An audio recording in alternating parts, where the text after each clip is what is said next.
Since the beginning of our histories, we the people of the Caribbean have embarked on a collective journey to write our own story. Our story has been written in the way we talk, our music, our culture, the foods we eat, and the respect that we have for each other and indeed our environment. With a foundation based on finding balance and living together in harmony, we have excelled, my friends, as a region and as a people. I say this conscious that there has been a fundamental shift in how we now relate to these things. Great advancements in technology and the ease of connectivity, as well as the emerging technologies, have also come at a price. We know it. A price on our health, our wellness, our social structures, and our biodiversity. I say to you that there is a dire global health challenge at our gates in the global south.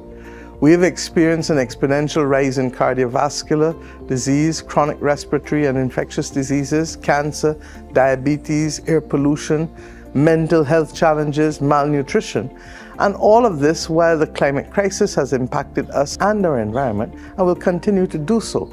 And all of this while we see the emergence of violence as the greatest public health disease facing all of us in the Americas.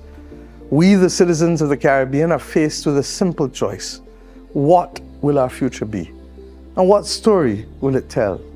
It is time that as citizens, as a united Caribbean, we awaken the power of purpose and change the tides.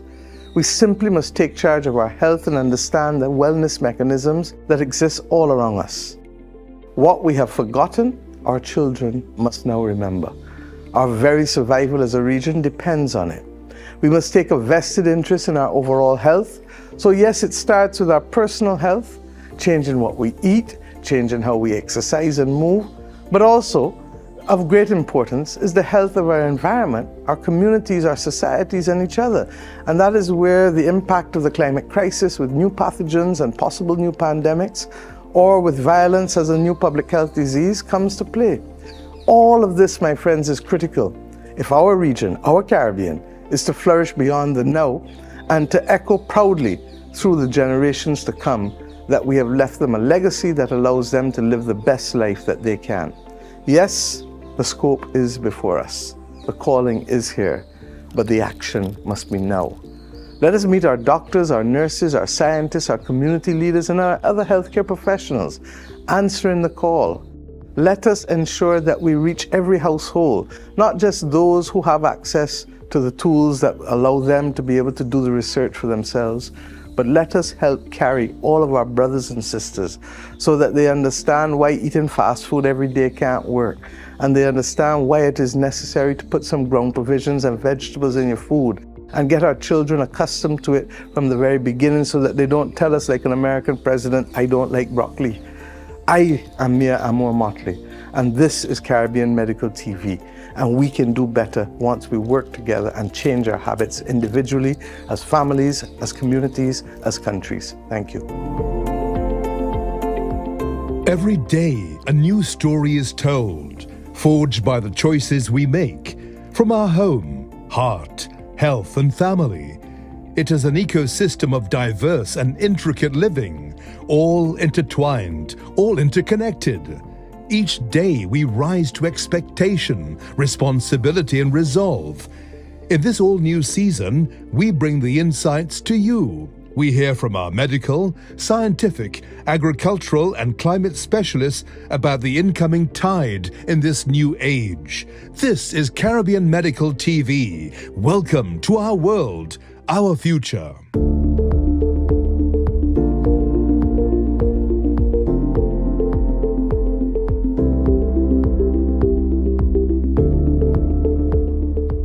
There's a call now for each citizen to take responsibility for their own health care. And you've got to take responsibility for your own health care through the different facets of what contribute to bad health care. What are you doing about the environment? What are you doing about climate change? Everybody's talking about the hazy atmosphere, and everybody now has sinusitis because of the Sahara dust, etc. That's the contribution, and more doctors are seeing people right now with sinusitis, and the antibiotics are kicking dust all over right now because of that. You need to arm yourself with this information. To me, one of the greatest fears I have is the Ozempic craze, in which I get the impression that everybody wants Ozempic in one hand and fried chicken in the other. And that is, to me, I think, the greatest fear on the horizon. So the message out there is you are responsible for the care of your house. And don't do it like the West Indians do it. Don't do it just once a year at Christmas time. It is an ongoing thing. Do it at Easter. Do it, the beginning of Lent. Do it at Pentecost. Do it at Ramadan. Just do it, and do it regularly, because that's the only way that you're going to make a significant positive contribution to your own health. And so the same way in your body, if you have a fever, then if that fever lasts for too long, then your organs start shutting down, your kidney, your liver. It's the same thing in our planet. We've been running a fever, and this fever is getting worse and worse, and all sorts of things are being impacted. We're in the middle of a full-blown climate crisis, and as bad as you think it is now, it'll get worse, because we can't predict how this planet will react. It's a living organism. How can you adapt to a Category 5 hurricane passing through your country? You can't adapt to that. How can you adapt to losing your fishery from ocean acidification, or losing your land, as will probably happen in Kiribati or Marshall Islands or Fiji, because they are so low-lying that a 2-meter sea level rise will cause those countries to disappear? You can't adapt to that. Climate change in the Caribbean is at ground zero in this battle with climate change. People still believe that climate change is an environmental thing. It's not. Climate change is an economic problem, it's a social problem, it's a cultural problem. Many heritage sites are being lost now because of climate change. When you have saltwater incursion, when you have sea level rise, then places that had important historical significance or cultural significance are being lost. You start looking at food security. Now I'm seeing in St. Lucia, many vegetable farmers are abandoning their farms because the temperatures are just too hot. Not just too hot to grow crops, but almost too hot for the farm workers to be out in 32, 33 degrees Celsius weather. So fishers, farmers, construction workers have to be working out in these temperatures. It's not easy. In my early years, starting off fishing, we used to see a lot more fishes than what we see now. By beds. It seemed like during the climate change and ecosystem having evolved, even the conch, we're finding less conch than we used to find years ago. We have to go further out to sea into deeper waters. We used to make a good day, like in 60 feet of water, like 2 miles from land, 3 miles from land. Right now, we got to go 36 miles, 15 miles the least.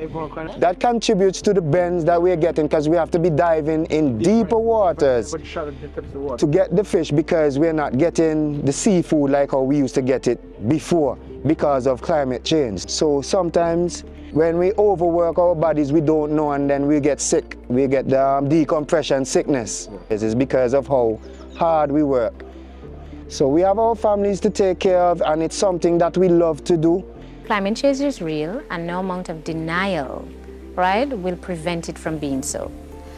In terms of climate change, the impacts on everything are vast. But speaking specifically, say for instance, the health and cancer, temperature.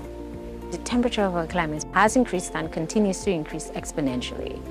As our climate heats up and our ice sheets melt, there are certain infections that have been sealed away for millennia that are now coming to the forefront. We don't know what impact those infections are going to have on our health, right? We don't know if there are going to be any oncogenic viruses there.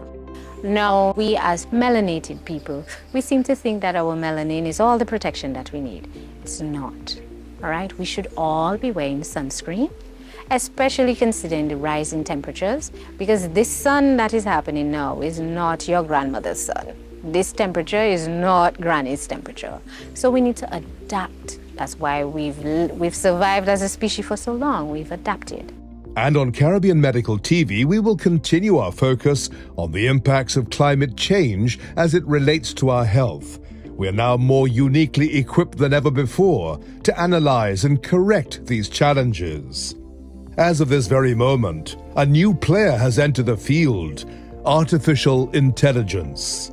I really think that AI is not something that we should fear, both on the patient end and certainly on the physician end, but really it's something that we should welcome, but most importantly that we should get to understand.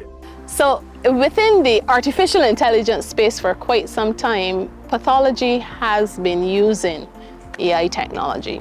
And what we have been able to do is very early signs and changes at the cellular level in cancer, the actual computer can detect, sometimes that our naked eyes can't detect. So there's a benefit to having artificial intelligence on board. But again, we need to ensure that it is well regulated. Although we have a crisis on our hands, it is also an opportunity for rich growth and education about a space so that we come to understand exactly how we can benefit from where the world is going. AI is here to stay, okay? I don't think it is going anywhere, and I think that it's not something that we should fight against, but we should sort of understand how do we work with AI to get the best out of it.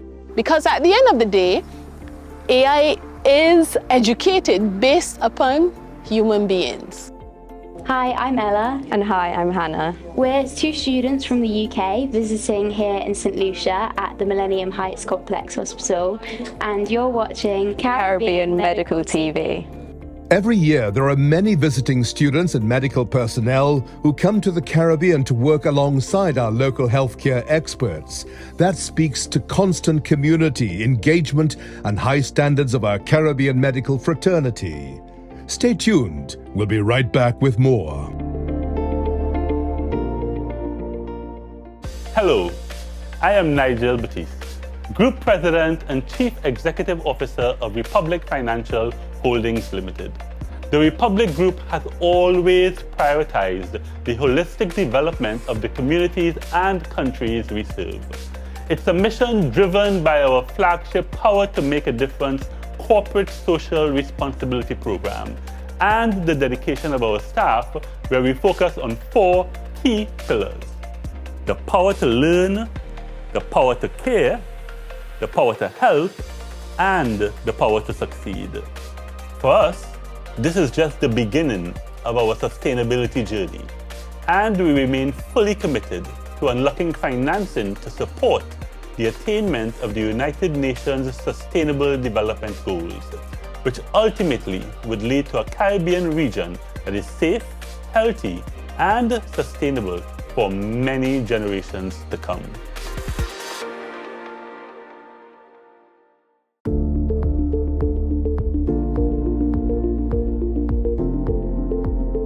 Welcome back to Caribbean Medical TV, where we feature the voices of our very own citizens, our local and regional doctors, nurses, scientists, institutions and organizations, openly discussing health, wellness, climate, and community.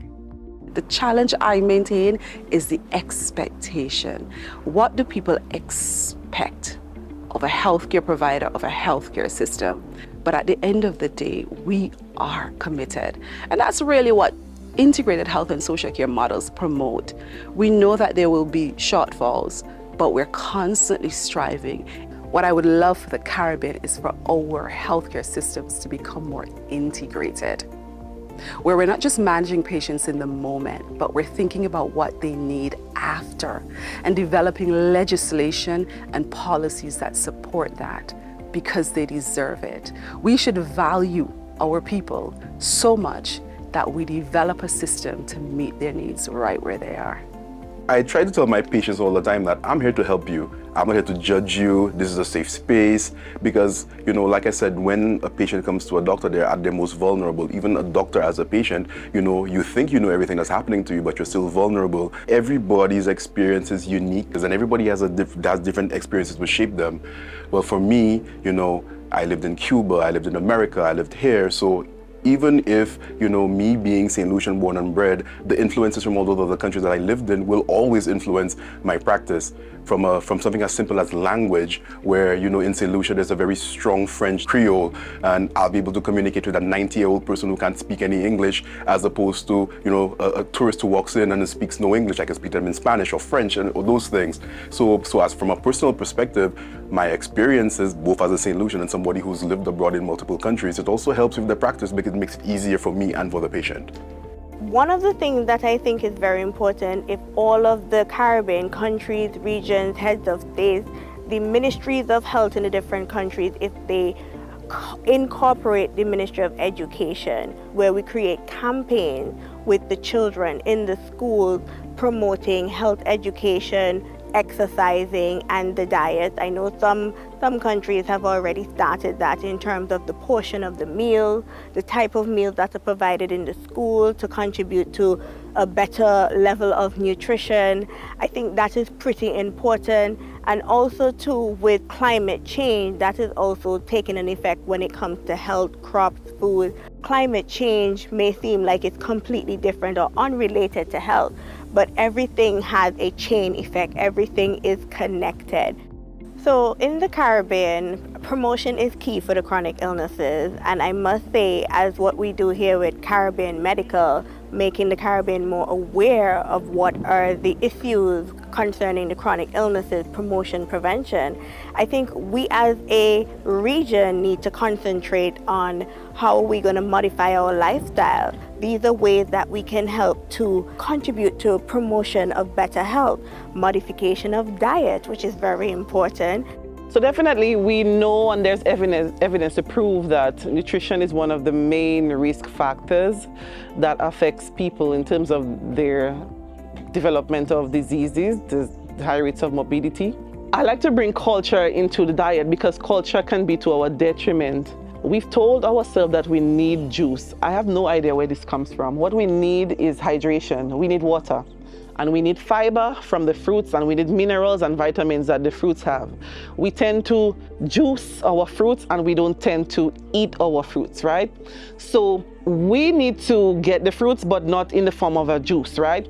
And the manufacturers are kind of making it difficult for us because they are coming along with new products like 100% juice. I would say this is often false marketing. So get into the habit, especially with the young children, get them into the habit of drinking water, remaining hydrated. We live in the Caribbean, it's very hot. Most days we are hot. They go to school, they are hot. Get them into the habit of drinking water. And if you have fruits at home, give them the fruits in whole. Do we eat passion fruit? No, culturally we juice passion fruit. So think about that.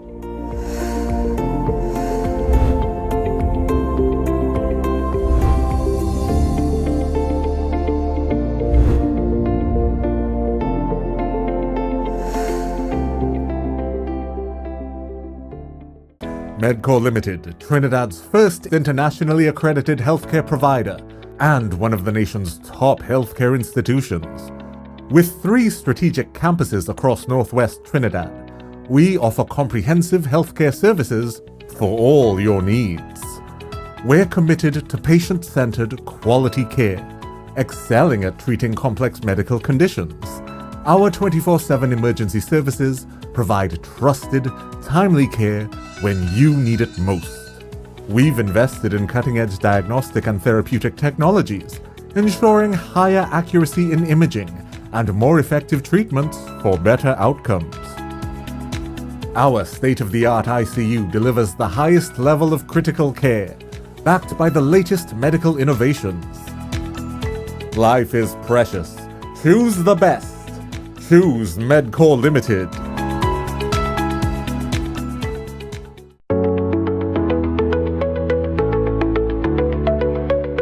At the Exim Bank, we provide our clients with the financial resources to enable them to increase their foreign exchange earnings. And it is working. Let's look at it from a national, then a regional, and then a global context. Regionally, tourism is back, and back big. The young people, through creativity, innovation, and via various existing international platforms, can create businesses that are geared to the international markets from the get-go. Exim Bank is the only official export credit agency in Trinidad and Tobago. We are the preferred option for export financing, with a core focus on developing the export potential of Trinidad and Tobago as a mechanism to diversify the economy and increase non-energy foreign exchange earnings. Exim Bank stands ready to help companies achieve their export ambitions. Let's celebrate success.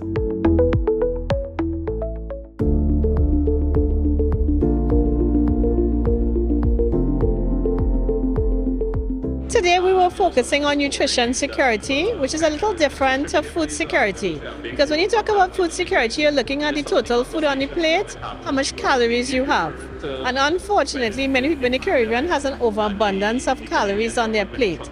The portion sizes are too big, and so we're eating too much food. We are particularly interested in educating people on having smaller portion sizes and also thinking about picking food that is nutritious for them and also cooking food in a nutritious way. So maybe not so much frying, but maybe steaming or baking. And we are also aware, very much so, of the cost of food and the fact that people, many times because of the rising cost of food, they have a harder time to make food more affordable and make more nutritious choices. They have to be deliberate about buying for nutrition as opposed to just buying to fill your belly. So being full is good, but having nutritious food in your system is even more important. Because at the end of the day, if you continue to eat a diet that is not nutritious, then you're going to find yourself having non-communicable diseases such as hypertension and diabetes, and that will have a major cost for you as an individual down the road. The cost is astronomical for healthcare, as you know. So you really have to think about making more deliberate choices, maybe spending a little bit more if you're able to, or making wiser substitutions on your plate that's still within your budget so that you could reduce those health costs down the road. And the health costs are not just for the person who may get sick, It's also for the society as a whole. When people are not at work, they're not working well. That's a cost to society, and it's also a cost to the family. So one of the things that we have to understand is striking a balance. That's one.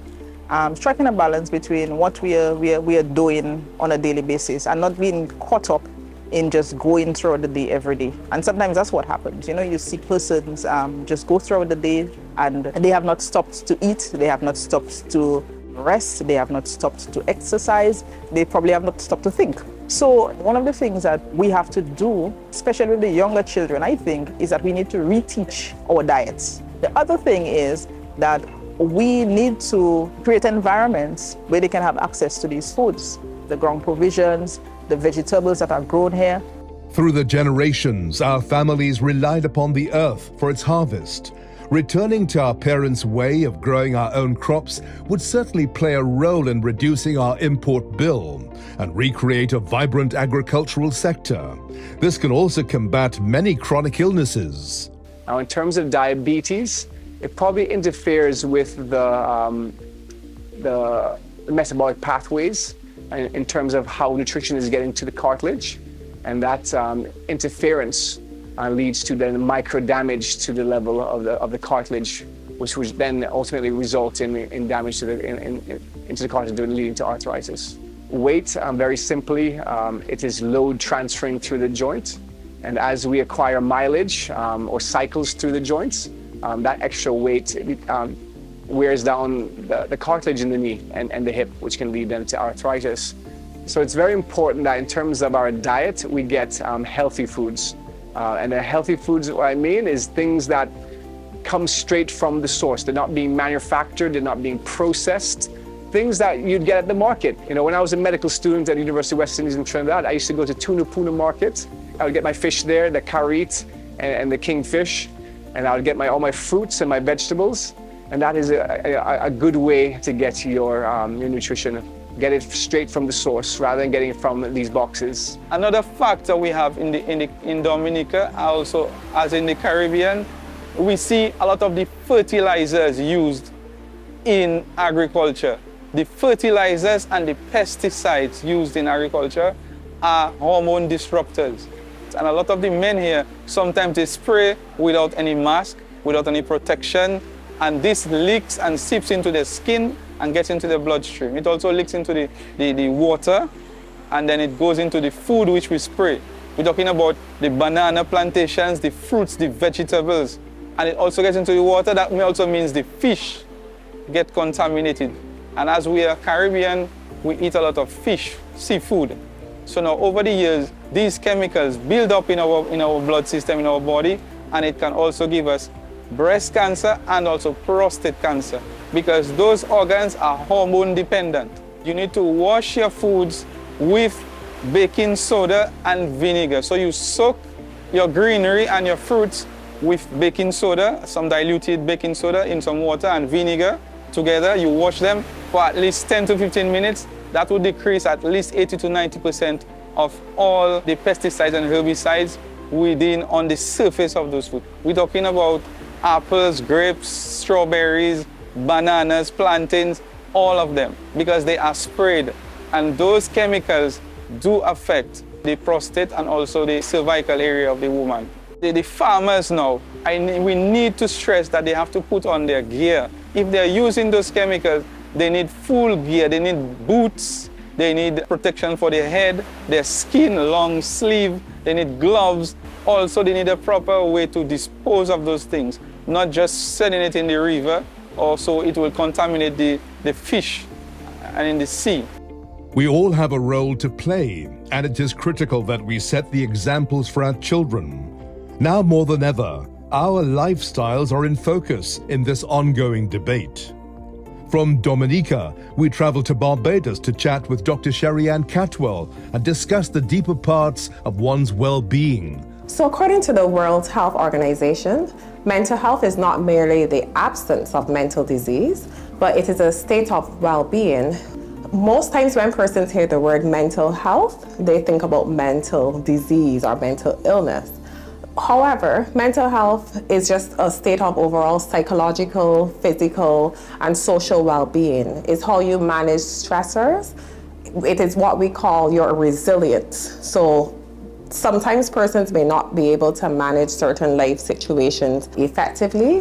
What we recommend, however, is not waiting until you have a mental health crisis then to manage your mental health.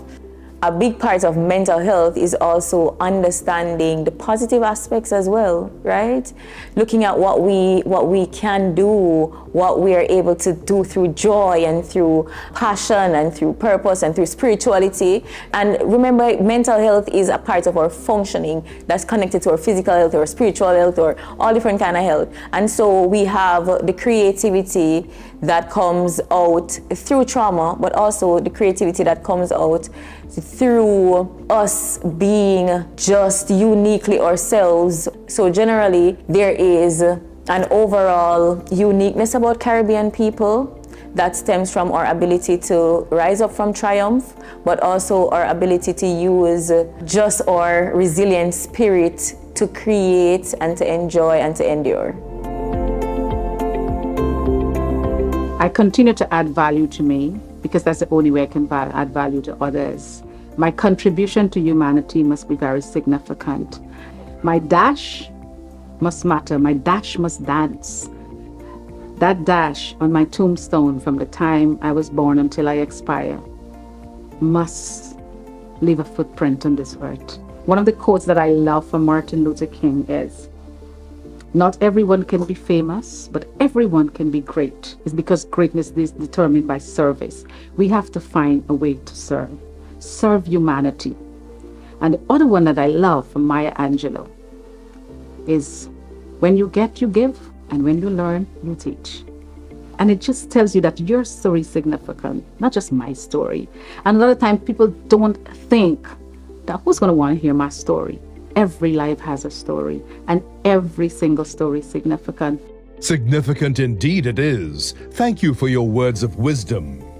The spirit is one of the Caribbean's greatest inheritances, and this is only the beginning of our journey on Caribbean Medical TV.